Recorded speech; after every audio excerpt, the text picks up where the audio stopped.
गुरु चरण सरोज रज निज मन सुधार वर्ण रघुवर विमल जसो जो दायक बल चार सियावर रामचंद्र पद जय शरणम शंकर हरि ओम जय जय सिया राम।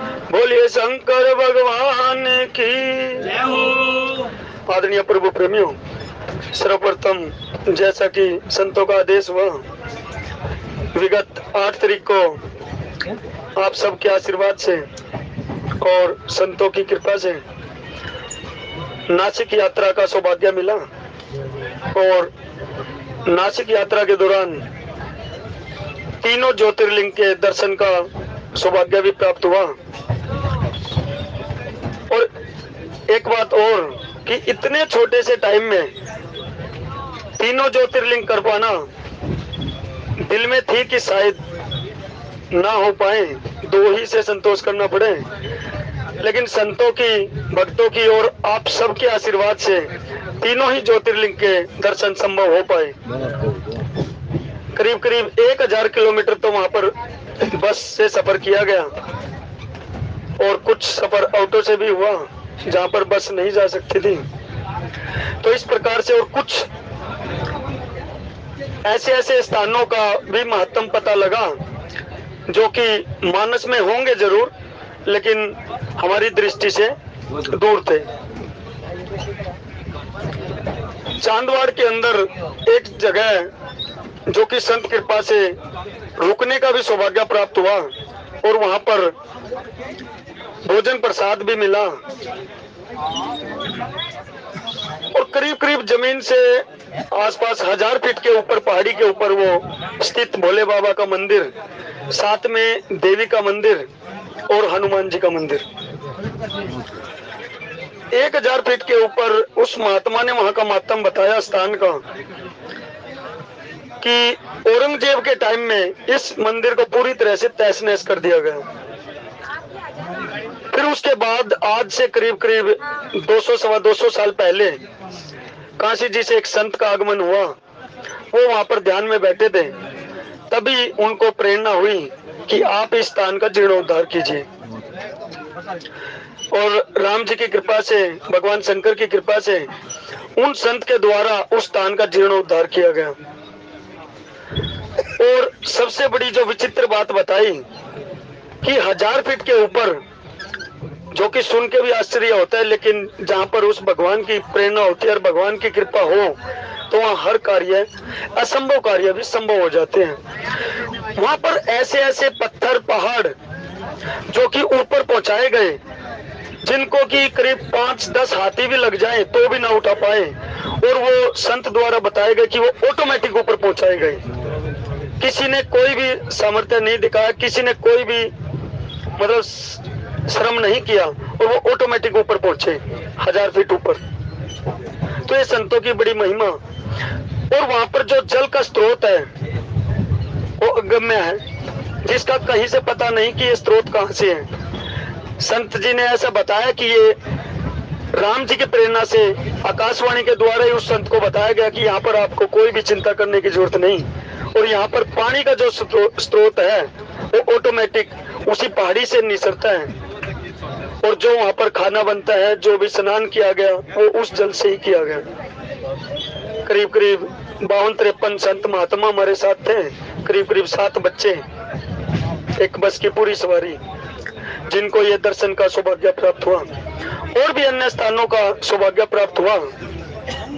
और तीनों ज्योतिर्लिंग, गणेश्वर महादेव जी के दर्शन, भीमा शंकर जी के दर्शन और त्र्यंबकेश्वरम जी के दर्शन, तीनों ज्योतिर्लिंग के दर्शन संभव हो पाए।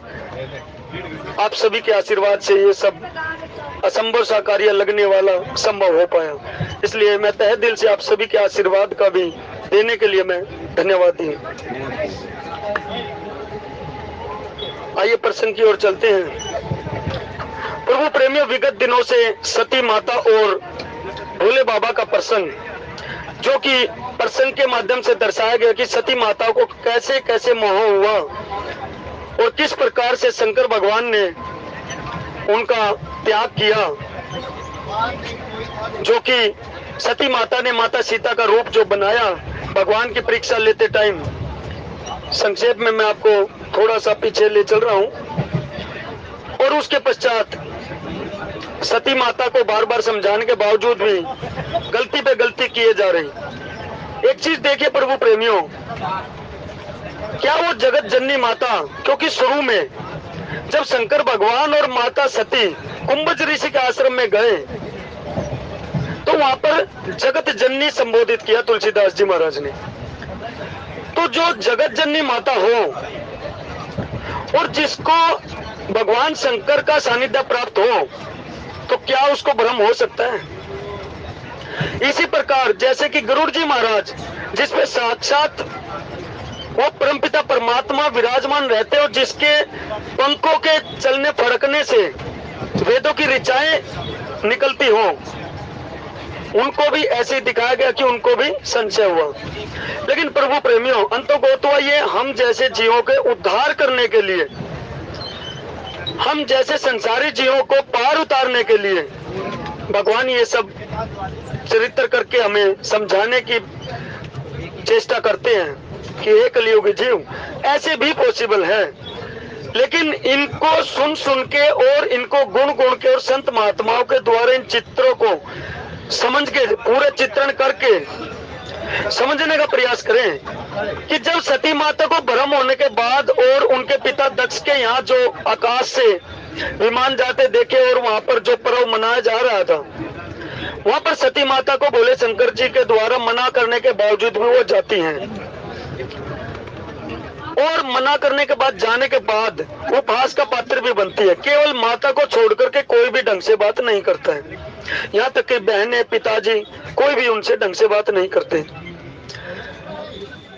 और वहां पर देखिए, पति की इजाजत के बगैर भी जाना कितना घातक सिद्ध हुआ। तो ये हम सब के लिए एक प्रेरणा है, और खासकर माताओं के लिए, कि पति के मना करने के बावजूद भी सती माता चली जाती है। और वहां जाने के पश्चात देखते क्या है, और अंतोगोत्वा देखिए, सती माता के मन में भी कहीं न कहीं ये प्रेरणा पहले से थी कि मैं जाकर के तो देखूं कहीं मेरे पतिदेव कुछ झूठ तो नहीं मिला रहे, क्योंकि वहां पिता का रिश्ता और यहाँ पर पति का रिश्ता, क्योंकि संत महात्मा बताते हैं। और वैसे भी जो औरतों को है अपना पीहर अत्यंत प्रिय होता है, किसी भी प्रकार से उसको त्याज्य नहीं करना चाहती, बिल्कुल अति हो जाए तो बात अलग है। और वही माता सती ने किया। जब देखा कि वहां पर मेरे पति का अपमान किया जा रहा है, तो उस अपमान को नहीं सहन कर पाई और अपनी देह का त्याग कर दिया वहां पर हवन कुंड में ही भस्म होकर। लेकिन वहां पर देखिए, अपने पति के प्रति कितनी गहरी श्रद्धा माता सती की, ये एक प्रेरणा का विषय है। सती मरत हरिसन बरु मांगा, जन्म जन्म शिव पद अनुरागा, तेहि कारण हिम गिरि ग्रह जाई, जन्मी पार्वती तनु पाई। सती माता ने अग्नि कुंड में समाहित होते होते अपनी देह का त्याग करते करते उस श्री हरि से क्या वरदान मांगती हैं कि मेरा जन्म जन्म में जितने भी मुझे आगे जन्म मिले, केवल और केवल शिव जी के चरणों में मेरा अनुराग रहे। इसी प्रेरणा के कारण यहाँ से फिर से हमें एक प्रेरणा मिलती है कि हमें हर संभव प्रयास करना चाहिए कि अपने उस साक्षात पति का हर टाइम सुमरण करते रहना चाहिए। न जाने कौन घड़ी में तेरा बुलावा आ जाए। तो इस प्रकार हर टाइम अपने उस साक्षात जो जन्म जन्मों के हमारे पति हैं, असली पति जो हैं, उसका सुमरण सतत हमारे मन में चलते रहना चाहिए, क्योंकि इन प्राण पखेरुओं का कोई भरोसा नहीं कि कब ये कौन सी घड़ी में निकल जाए और हमारे मन में जो इच्छा है वो सारी की सारी पड़ी रह जाएंगी। इसीलिए संत महात्मा कहते हैं कि भाई ये जो आध्यात्मिक मार्ग है, इस पे चलने के लिए, जैसा कि हम काफी लोगों से सुनते हैं कि भाई ये तो खाने कमाने की उम्र है और भक्ति करने की उम्र तो बहुत बड़ी है, बुढ़ापे में जाके कर लेंगे। प्रभु प्रेम में बुढ़ापे में क्या भरोसा कि कौन सा अंग हमारा शिथिल हो जाए। ये जीभ ना उठे, ये नेत्र काम करना बंद कर दे। तो इसलिए हमें सतत अपने उस श्री हरि का स्मरण करते रहना चाहिए। जिस प्रकार सती माता ने स्मरण करते करते अपनी देह का त्याग किया और उसका फल क्या हुआ, हिमवान के वहां दोबारा पार्वती माता के रूप में जन्म लिया। तो इस प्रकार आगे गोस्वामी तुलसीदास जी कहते हैं, जब ते उमा शैल ग्रह जाई, सकल सिद्धि संपत्ति तह छाई, जह तह मुनि सुआश्रम कीने, उचित वास हिम भूधर दीने। कि जब से उस उमा जी ने यानी कि पार्वती माता ने हिमाचल के यहाँ से जन्म लिया, तब होता क्या है कि जितनी भी रिद्धि सिद्धियां, जितनी भी संपत्ति, देखिए संपत्तियां धन दौलत से संबंधित नहीं है। फिर से विचार कीजिए, यह संपत्ति कौन सी? सुख चैन अमन की संपत्ति, उस अध्यात्म मार्ग पर चलने वाली संपत्ति। क्योंकि वहां पर सभी मुनियों ने अपने जहते आश्रम बना लिए कि माता उस साक्षात जगत जननी के दर्शन के लिए, और उस जगत जननी माता के दर्शन के लिए फिर मुनियों ने क्या समझा कि जब जगत जननी माता ने यहाँ पर जन्म लिया है तो इनका पानी ग्रहण करने के लिए वो साक्षात भगवान भी यहाँ पर जरूर आएंगे। तो यहाँ पर सभी मुनिजनों ने अलग अलग रूप धारण करके, किसी ने पेड़ पौधे के रूप में, किसी ने किसी रूप में, किसी ने किसी जीव के रूप में वहां पर। और इसी प्रकार जब राम जी दंडक वन में जाते हैं अपनी यात्रा पे, तो वहां पर भी इसी प्रकार सभी देवी देवताओं ने ऐसे ही पेड़ पौधों का, किसी ने पत्थरों का, किसी ने घास फूस का, ऐसे ही अपने रूप बना करके वहां स्थित हो गए। और जो वीरान पड़ा हुआ दंडिक वन जैसे ही राम जी ने प्रवेश किया तो अयोध्या से भी सुंदर बन गया। इसी प्रकार यहाँ पर भी हिमाचल पर्वत पर मुनिजनों ने अपने अलग अलग आश्रम स्थापित कर लिए, और वहां पर जितने पेड़ पौधे जो कि सूखे पड़े थे, वीरान वो हिमाचल पर्वत एकदम से हरा भरा हो गया। और इसी प्रकार से आप अयोध्या कांड की शुरुआत में जाएंगे, जब माता सीता का पानी ग्रहण करके श्री राम जी आते हैं, तो वहां पर भी क्या होता है, जब ते राम ब्याही घर आए, नित नव मंगल मोद बधाए, भुवन चारि दस भूधर भारी, सुकृत मेघ बरसाई सुख चारी। कि जब से वो माता सीता का पानी ग्रहण करके श्री रामचंद्र जी अयोध्या में आते हैं, तो वहां पर नित नव मंगल यानी कि नए नए मंगल हर रोज, हर समय, हर घड़ी में नित नव मंगल हो रहे हैं वहां पर। और अयोध्या में इसी इतनी खुशी की लहर जाग जाती है कि जो कि पहले कभी नहीं थी, क्योंकि वो माता सीता साक्षात जगत जननी सीता माता हैं। और प्रभु प्रेमियों, एक बात और एक संत से सुनने को मिली कि जो माता सीता जी और राधे रानी जी, उनको कई जगह पर लक्ष्मी की संज्ञा दी गई है, लेकिन वो लक्ष्मी नहीं, वो महालक्ष्मी है। माता सीता और राधे रानी लक्ष्मी नहीं है, वो लक्ष्मियों की भी लक्ष्मी है, और महालक्ष्मी की संज्ञा वहां पर दी गई है। वो इन सबसे अलग है। एक प्रसंग में आता है कि लक्ष्मी माता तो वहां पर सेवा करती है इनकी, जो कि हम कह देते कि विष्णु माता की अर्धांगिनी लक्ष्मी माता, तो वो ये लक्ष्मी नहीं है। माता सीता तो लक्ष्मियों की भी महालक्ष्मी है। तो इस प्रकार से उस पर्वत पर यानी कि हिमाचल पर नए नए वृक्ष सदा पुष्प फल युक्त हो जाते हैं, जो कि वीरान पड़े, जो सूखे पत्तों की तरह जो जर्जर हो चुके थे, वीरान जंगल भी, वीरान वो पड़ा पर्वत हिमवान, वो भी फलीभूत हो जाता है। और वहां पर एक तरह से मणियों की खान तक प्रकट हो जाती है, अनन्य मणियों की खान। तो इस प्रकार आगे कहते हैं, सरिता सब पुनीत जल बयहि, खर्ग मृग मधुप सुखी सब रहहि, सहज वय सब जीवन त्यागा, गिरि पर सकल करहि अनुरागा। और वहां पर जितनी भी नदियां थी, सारी की सारी नदियां पवित्र हो जाती हैं। क्योंकि देखिए, ये तो भगत का भी महत्व है कि जब सबरी माता के वहां पर जाते हैं राम जी, तो वहां पर सुबह सुबह जब सबरी माता बुहार करती है, आश्रम को साफ करती है, तो वहां पर निकलते हुए आश्रम के नजदीक से गुजरते हुए पंडित जी वहां से स्नान करके आते हैं, और उसको एक कंकड़ी टच कर जाती है, जैसे बुहारी से संवारती है तो एक कंक्रीट लग जाती है, तो वहां पर वो पंडित जी कहते हैं कि ये तो मैं पूरा का पूरा भ्रष्ट हो गया, दोबारा से स्नान करना पड़ेगा। तो भगत अपराध वहां पर उस पंडित जी से बन जाता है, और जैसे वापस जाते हैं तो तालाब का जल में इतने लंबे लंबे कीड़े पड़े होते हैं। तो जब राम जी वहां पर आते हैं तो वहां पर योगी जटिल जो कि जल पर तप कर रहे होते हैं, जो कि केवल केवल हवा के बल पे तप कर रहे होते हैं, वो कहते हैं पहले मेरे पास आएंगे। उस काली कुटली सबरी को कौन जानता है, क्या उसका साधन है? लेकिन राम जी उन्हीं से रास्ता पूछ के कि मेरी माता सबरी कहाँ रहती है, और वो मतंग ऋषि का आश्रम का पता पूछते हैं। सब हैरान हो जाते हैं, और अंतोगत हुआ होता क्या है, सभी वहां पर हाथ जोड़ के खड़े हो जाते हैं कि हे भगवान, हमें तो स्नान ध्यान करने का भी वंचित हो गए, उस जल का इतना खारा जल हो गया, इतने लंबे लंबे कीड़े, उसमें दूषित जल हो गया, कृपा कर पे आप कृपा कीजिए और उस जल को सूचित कीजिए।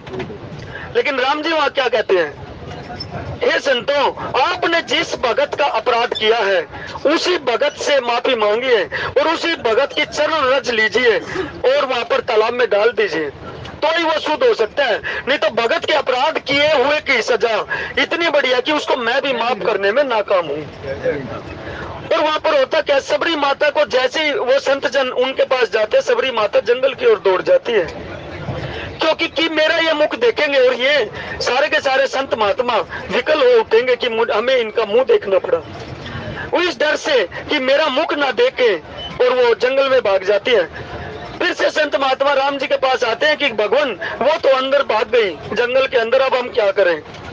कहते जहां जहां उनके चरण पड़े थे मेरी भक्ता के, उन चरण रज को उठाइए और तालाब में जाके डाल दीजिए। और प्रभु प्रेमियों वहां महात्मा जी बताते जैसे वो चरण रज तालाब के अंदर डाली, पहले से भी 2 गुना वो स्वच्छ जल हो जाता है, निर्मल पावन जल हो जाता है उस तालाब का। तो भक्तों की इतनी बड़ी महिमा जो कि साक्षात राम जी ने बखान की। जब सबरी माता कहती है कि हे भगवान, मैं तो आपकी किस विधि से स्तुति करूं, मुझे तो ना कोई जप तप है, ना मैं स्तुति करने लायक हूं, और मैं तो जाति से भी हीन हूं, मैं किस प्रकार से आपका आओ भगत करूं? तो राम जी वहां कहते हैं कि हे माँ, आपको तो कोई भी स्तुति कुछ भी करने की जरूरत नहीं है, क्योंकि मानव एक भक्ति करना था, और माँ आपके अंदर तो 9 की 9 भक्ति समाहित है। आपसे तो मैंने 9 की 9 भक्तियों का बखान है, क्योंकि आपने प्रथम भक्ति संतन कर संगा, और आपने उस संत का संग किया है, और संतों के वचन के ऊपर दृढ़ विश्वास आपका जो है, तो आपको कोई भी भक्ति करने की आवश्यकता नहीं है। आपके अंदर तो 9 की 9 भक्ति विराजमान है। तो वहां पर नर्दा भक्ति का जो उपदेश माता सबरी से सुना, और कहते हैं कि सुनो भामनी माता कि आप तो इतनी परम सुंदरी हो, आप कहते हो कि मेरा तो रूप भी करूचा है और मैं तो हीन जाति से हूँ। राम जी कहते हैं कि मुझे ऐसे कोई हीन जाति या जाति पाति से कोई मतलब नहीं, जो मेरे संतों का आदर करते हैं, जो मेरे संत महात्माओं की बातों को मानते हैं, वो मुझे सर्वश्रेष्ठ प्रिय हैं। और आपने भगवंत मतंग ऋषि का जो वचन का अनुपालन किया, और कोई कोई संत महात्मा कहीं कहीं जिक्र आता है कि मतंग ऋषि के भगवत धाम पधारने के बाद भी करीब करीब 80 साल के बाद इंतजार के बाद राम जी की प्राप्ति वहां पर हुई। तो इस प्रकार से भक्तों का कभी भी अपराध न बने। और आगे चलकर कहते हैं, सो है सहल गिर जागृह आए, जिन जनु राम भक्ति के पाए, नित नूतन मंगल ग्रह तासु, ब्रह्मादिक गावई जसु जासु। तो पार्वती जी के घर आने से पर्वत ऐसे शोभायमान हो रहा है जैसे कि राम भक्ति को पाकर भगत शोभायमान हो जाता है, क्योंकि जिसके ऊपर उस परमपिता परमात्मा की कृपा साक्षात हो जाए तो उसको ये जो सांसारिक धन है, सांसारिक लोलुपता है, सांसारिक गाड़ियों की, इनकी आकार की, व्यवहार की, इनमें कोई भी उनकी आसक्ति नहीं बचती।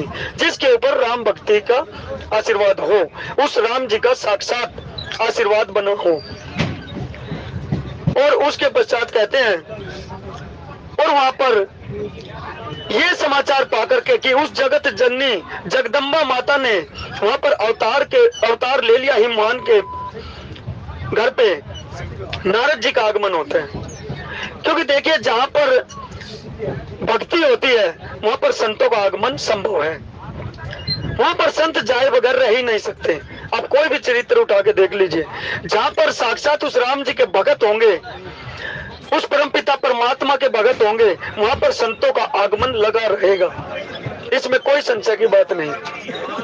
और संतों के चरण जहां पर गिर जाए तो उससे बड़ी पवित्रता कहीं हो नहीं सकती। वो घर, वो दुकान, वो कार्यालय, यहाँ तक कि वो ट्रेन का डिब्बा जहां पर संतों का आगमन हो जाए वो भी पवित्र हो जाता है।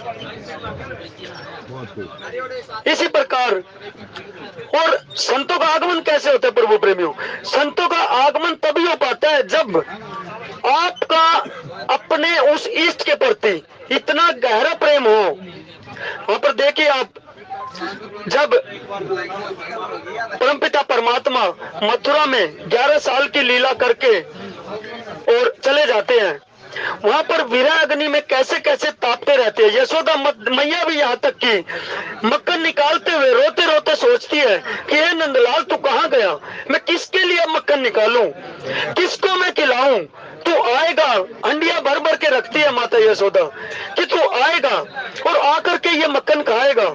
यहाँ तक कि जितनी गुजरिया जिसको कहते हैं, गोपिया कहिए, गुजरिया कहिए, भक्ता कहिए, जो कि बार बार उलाना लेके माता यशोदा के घर आती थी, वो अब जाकर के कहती कि हे माता आपके नंदलाल क्यों नहीं आ रहे, आपके नंदलाल कहाँ गए, हम इस घी का, इस मक्खन का, इस दूध का, इस दही का, इस छाछ का क्या करें, क्योंकि इसका सदुपयोग तभी होता है जब वो नंदलाल आए और इसको चुरा चुरा कर खाए। जब तक उसका भोग नहीं लगेगा तो ये हमारे लिए भी बेकार है। और प्रभु प्रेमियों, इतना संताप माता यशोदा के मन में बढ़ जाता है और उधर राधा रानी के मन में इतना संताप बढ़ जाता है कि हे प्रभु आप दर्शन क्यों नहीं दे रहे, थोड़े से दिन की बात कह करके और फिर आपको इतने वर्षों बीत गए। और प्रभु प्रेमियों, संत जन यहाँ बताते हैं कि 11 साढ़े 11 साल की उम्र में मथुरा से प्रभु गए थे और उसके पश्चात करीब करीब 100 साल के बाद उस हरियाणा के कुरुक्षेत्र की भूमि में जाकर के और सूर्य ग्रहण के मौके पर वहां पर आते हैं प्रभु, पूरे लाव लश्कर के साथ राधा रानी वहां पर जाती है और यशोदा मैया भी वहां पर जाती है। और जाकर के क्या दृश्य होता है, जब किसी का इष्ट देव बिछड़ा हुआ अपने इष्ट देव से जब विलगाव हो जाता है, अलगाव हो जाता है और सहसा ही उसकी प्राप्ति हो जाए तो प्रभु प्रेमियों कैसा लग रहा होगा। इसी प्रकार जैसे एक ताजी ब्याई गौ माता सवेरे की गई हुई गोचरान में गई हुई और शाम को जब अपने बछड़े के पास आती है और बछड़ा देखते ही, चाहे हजारों हो चाहे लाखों गांव के बीच में हो, वो बछड़ा अपनी माता को तभी पहचान लेगा और जाकर के कैसे लाड दुलार करती है वो गौ माता। इसी प्रकार से कोई भी भगत जब उसके अंदर विरह अग्नि इतनी अपनी चरम सीमा पे पहुंच जाएगी तो उस परमपिता परमात्मा को साक्षात दर्शन देने पड़ेंगे। 100 साल के बाद वहां पे कुरुक्षेत्र की भूमि में सूर्य ग्रहण के मौके पर उस परमपिता परमात्मा ने दर्शन दिए। और प्रभु प्रेमियों, संत जन बताते हैं कि जैसी आभा मंडल 100 साल पहले उस राधा रानी की थी, यशोदा मैया की थी, पूरे लाव लश्कर की शोभा भी उसी प्रकार 100 साल के बाद भी एज इट इज थी, न्यू की यूं। और वहां पर पूरे के पूरे अच्छे से मिलाप किया जाता है और वहां पर जब रुदन किया जाता है तो वो कन्हैया भी अपने आप को रोक नहीं पाते हैं। तो प्रभु प्रेमियों, अपने भगत के लिए उस भगवान को नियम बिताक पे रख के आना पड़ता है जब उसकी चरम सीमा पर अपने पति देव के प्रति। और यहाँ पर भी इसी प्रकार माता सती का जब वो दाह अंदर सुलगता सुलगता अपनी चरम सीमा पे चला गया तो वहां पर और मरते टाइम जब उसकी मन के अंदर वो संताप दौड़ता रहा और श्री हरि से प्रार्थना की कि हे भगवान मेरे को जन्म मिले तो मैं अर्धांगिनी बनूं तो केवल केवल भगवान शंकर की बनूं। तो वही पूर्ण करने के लिए आगे चल के आप देखेंगे जब श्री रामचंद्र जी माता पार्वती घोर तपस्या करती है और वहां पर शंकर भगवान बिल्कुल ही मना कर देते हैं विवाह के लिए, तो राम जी पहले सखा के रूप में फिर इष्ट के रूप में जब उसको आज्ञा देते हैं भगवान शंकर को तो जाकर के विवाह करते हैं। क्योंकि माता पार्वती का यह प्रण था कि जन्म जन्म तक बेशक मैं कुंवारी रह जाऊं लेकिन मैं वरूंगी तो केवल और शंकर भगवान को। इसी प्रकार इस एक भगत की भी इसी प्रकार दृढ़ निश्चय होना चाहिए कि मैं केवल आस्वादन करूं तो अपने उस परमपिता परमात्मा का करूं, इधर उधर न भटकूं। तो तो इस प्रकार से आगे चलकर वहां पर कोतवाल देख करके हिमाचल के घर नारद जी का प्रवेश होता है। और नारद जी आगे चलकर कहते हैं, क्योंकि प्रभु प्रेमियों देखिए, स्त्रियों का, हमारी माताओं बहनों का ये स्वभाव होता है कि जब भी कोई संत महात्मा का घर पे आगमन हो जाए तो सबसे पहले उनको लगता है कि मेरे पुत्र मेरी पुत्री या मेरे घर में मंगल कार्य होते रहें और कभी भी मेरे परिवार का, मेरे पति का, मेरे बच्चों का अमंगल ना हो। तो संत महात्मा से यही विनती करती है। और जैसे ही पार्वती का जन्म हुआ था, तभी पार्वती माता को नारद जी के चरणों में डाल दिया जाता है। प्रभु प्रेमी, यहाँ कुछ लोग संशय भी कर बैठते हैं कि वो जगत जननी माता और नारद जी के चरणों में। प्रभु प्रेमियों, संतों का महत्व इतना बताते हैं कि संतों का महत्व भगवान से भी ज्यादा बताया गया है। और यहाँ पर संशय करने की बात नहीं है। संशय वही करेंगे जब हम इस पूरी मानस जी का आस्वादन कर लेंगे, तो ये संशय अपने आप भाग जाएगा। आपका संशय का निवारण ऑटोमेटिक हो जाएगा। केवल और केवल आप उत्तरकांड पढ़ लीजिए तो सारी संशयों का निवारण चलता चला जाएगा। क्योंकि जब तक आप उत्तरकांड का आस्वादन नहीं करेंगे, तब तक आपकी समझ में उतनी अच्छी तरह से आ ही नहीं सकता। तो इस प्रकार वहां पर माता सुनैना कहती है कि हे भगवान, मेरी इस बच्ची का जरा भाग्य देखिए, इसकी हस्तरेखा देखिए कि क्या क्या इसके भाग्य में है और कैसा इसका आगे रहेगा। और चरने में डालने के पश्चात आगे कहते हैं, फिर नारद जी बखान करते हैं, त्रिकालज्ञ सर्वज्ञ तुम, गति सर्वत्र तुम्हार, कहो सुता के दोष गुण, मुनिवर हृदय विचार सियावर। रामचंद्र पद जय शरण शंकर हरि ओम जय जय सिया राम। माता सुनैना कहते हैं कि हे मुनिवर, आप तो त्रिकालज्ञ है, यानी कि तीनों कालों की जानने वाले हैं। आपको तो भूत, वर्तमान और भविष्य की जानने वाले हैं और आप तो सर्वज्ञ हैं, इसलिए आपकी तो हर जगह पहुंच है। यानी कि आप तो ब्रह्मा जी के द्वारा लिखे हुए लेखों को भी बता सकते हो। माता सुनैना का कहने का आशय ये कि ब्रह्मा जी ने जो इस बच्चे के बारे में भविष्य लिखा है उसको भी आप भली भांति जानते हैं। तो इसलिए आप हृदय में विचार करके और इस मेरी कन्या के गुण दोष दोनों का बखान कीजिए, दोनों हमें बताइए। फिर आगे चल के कहते हैं, कह मुनि भी गोड मुड बानी, सुता तुम्हारी सकल गुण खानी, सुंदर सहज सुशील सयानी, नाम उमा अंबिका भवानी। नारद मुनि ने वहां पर हंस करके कहते हैं, कोमल वाणी से कहते हैं कि हे माता सुनैना, आपकी कन्या तो गुणों की खान है, उनके अंदर तो सर्व गुण विद्यमान है। और वे स्वभाव से ही, उनका स्वभाव कैसा होगा, क्योंकि जब कोई किसी का चित्रण करते हैं, जैसे कि हम मान लीजिए आदरणीय सैनी साहब का चित्रण करें, तो उनके सबसे पहले गुण और दोष बताएंगे कि सैनी साहब में ये विराजमान है, ये विराजमान है, उनकी ये मान्यता है। इसी प्रकार से नारद मुनि भी यहाँ पर कहते हैं कि आपकी बच्ची गुणों का खजाना होगी, यानी कि सर्व गुण संपन्न होगी। और उसके पश्चात कहते हैं कि इनके स्वभाव से ये अत्यंत सुंदर होगी, सुशील होगी, हर चीज में पारंगत होगी और अत्यंत ही समझदार होगी।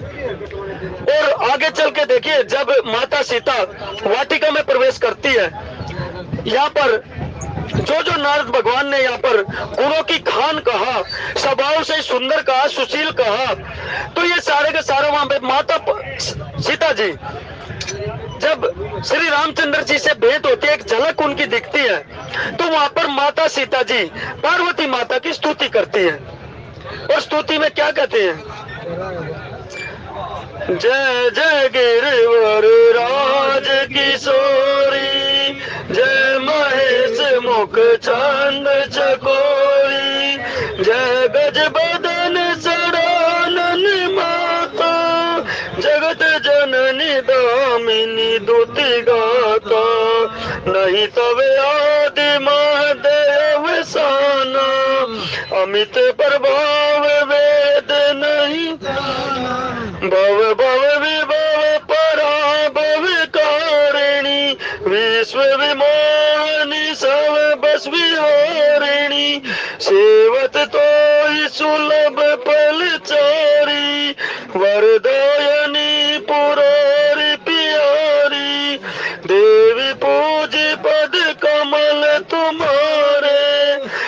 नर मुनि सब होई सुखारे, मोर मनोरथ तू जान उन्हीं के, बचाऊं सदा और पुर सब ही के, कीने ऊपर कटन कारण तेरी, हस कर चरण गए वे देही, विनय प्रेम बस भई भवानी, कसी माल मूर्ति मुस्कानी, सादर सिय पर साधु सिर धरऊं, बोली गोरी और सौहि भरऊं, सुनु सिय सत्य आशीष हमारी, पूजई मन कामना तुम्हारी, नारद वचन सदा सुचि साचा, सोबर मिलाई जाय मनुराचा, मनु जाहि राचे मिलई सोबर सहज सुंदर सावर, करुणा निदान सुजान शील, स्नेह जानत रावरो, ए बात गोरी आशीष सुन सहित हर सियल, तुलसी भवानी पूज पुनि मुदित मन मंदिर चले, जानी गोरी अनुकूल सियार सन मंजुल मंगल मो माम अंग पर कन लगे। बोलिए पार्वती मैया की। तो प्रभु प्रेमियों, संत जन ऐसा बताते हैं कि किसी को भी अगर मन में कामना है, सात्विक कामना, तो यही स्तुति का, माता पार्वती की स्तुति का गायन कर ले तो उसकी मनोकामना अवश्य पूर्ण होगी। क्योंकि यहाँ पर देखिए, सीता माता ने जब स्तुति की तो यहाँ पर क्या आता है, विनय प्रेम बस भई भवानी, खसी माल मूर्ति मुस्कानी। क्योंकि गिरिजा जी की जब सीता जी के विनय और प्रेम के बस हो गई, क्योंकि माता सीता का प्रेम इतनी प्रकांड अपनी ऊंचाई पर था कि उसके प्रेम के बस होकर के और उनके गले की माला और सामने जो माता गिरिजा जी की मूर्ति थी वो मुस्कुरा पड़ी और मुस्कुरा करके गले से माला निकल पड़ी और उस माला को मूर्ति भी मुस्कुरा गई। देखिए आप, और फिर सीता जी ने उस प्रसाद को, क्योंकि देखिए भगवत प्रेमियों, जब हम साक्षात भगवान के विग्रह में, और कभी भी ये जरूर ध्यान रखें, विग्रह में और साक्षात भगवान में कोई फर्क नहीं होता।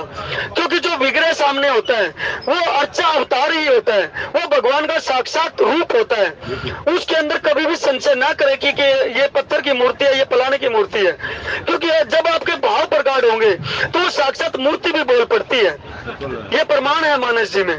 तो इसी प्रकार महात्मा जी भी ये बताते हैं कि जो मूर्ति के अंदर देखने के पश्चात संशय करते हैं कि ये पत्थर की मूर्ति है, ये फलाना की मूर्ति है, धातु की मूर्ति है, वो कौन होते हैं? वो साक्षात नरक के आए हुए वासी होते हैं, ऐसा संत जनों से सुनने में आया। और जो साक्षात स्वर्ग से आए हुए की पहचान क्या होती है? क्योंकि हमें नहीं पता हमारा पिछला जन्म कहाँ रहा होगा। जो स्वर्ग से आए हुए प्राणी होते हैं उनमें साक्षात भावना होती है कि सामने जो अर्चा अवतार के रूप में हमारे सामने जो विग्रह है वो साक्षात हमारे भगवान का ही विग्रह, साक्षात स्वरूप है वो। तो इसी प्रकार जब हमारी परम श्रद्धा बढ़ जाएगी तो वो मूर्ति भी, वो पत्थर की मूर्ति जिसको कहते हैं, वो भी मुस्कुरा पड़ी और अपने गले से माला छूट गई। और भगवत प्रेमियों, जब विग्रह के वहां से कोई भी प्रसाद हमें अपने आप प्राप्त हो बगैर मांगे, वो असली प्रसाद होता है।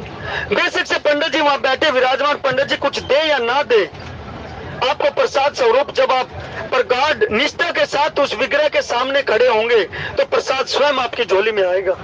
कभी भी आप बरसाना जी की घटना, कोई संत जानते हैं, कई महात्मा जी साथ में चलते तो उन्होंने कई बार घटना का बखान किया।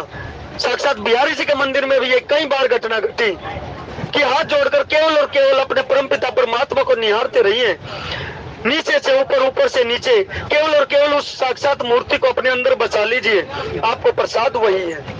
तो इस प्रकार जब माला खिसक कर आई तो आदर पूर्वक माता सीता ने उस माला को सिर पर धारण किया, क्योंकि वो प्रसाद साक्षात माता पार्वती के द्वारा दिया गया प्रसाद। इसका मतलब क्या, जब हमें विग्रह के सामने से कोई प्रसाद हमें मिल जाए तो इसको समझिए कि हमें हमारे यहाँ आना या दर्शन करना पूर्णतः सफल हो गया। तो इस प्रकार कथा प्रसंग आगे चलता रहेगा और आगे आने वाले श्रेष्ठ वक्ताओं के माध्यम से आप कथा श्रवण करते रहेंगे। और प्रभु प्रेमियों, एक और छोटी सी बात, 1 मिनट का समय और लूंगा कि जैसे ही हमने पार्वती प्रसंग में प्रवेश किया, इत्तेफाक से ऐसा हुआ तभी हमें महादेव जी के दर्शन करने का सौभाग्य भी इसके पैरेलल में प्राप्त हुआ। तो ये कोई छोटी बात नहीं। और आज एक संत महात्मा से बात हो रही थी कि ये बहुत बड़ी बात है कि जैसे जैसे हम अपने मानस के डिब्बों में, चलते फिरते डिब्बों में ये कथा का आयोजन हुआ और जैसे जैसे हमें माता पार्वती और शंकर भगवान के प्रकरण में प्रवेश किया, ऐसे ही हमें त्रिदेव के दर्शन भी हुए। तो आज की कथा के भाव यहीं तक, और आज की कथा के भाव माता पार्वती और भगवान शंकर के श्री चरणों में अर्पित करते हुए त्रुटि के लिए क्षमा प्रार्थी। बोलिए जय श्री राम।